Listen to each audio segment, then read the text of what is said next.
Pag wala daw trabaho, ganito lang dapat kinakain. Dinner. Huwag daw kakain ng kanin. Kasi maghapon lang naman daw sa bahay. Kasi holiday ngayon. Long holiday.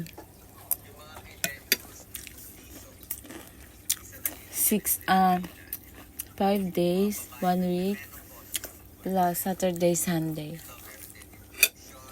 Kaya long holiday.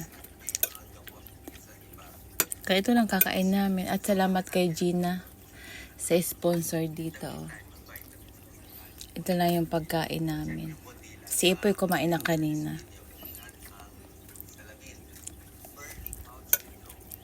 Masarap siya.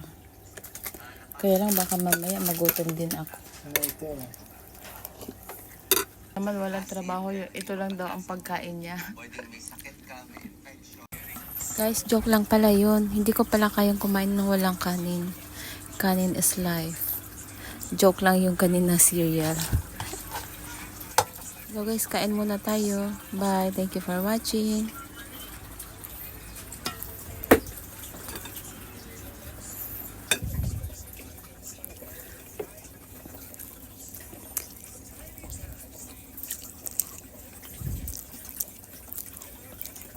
Hindi mo kaya dadin kumain ng hindi kanin. Guys, hindi ko pala kaya. Wala.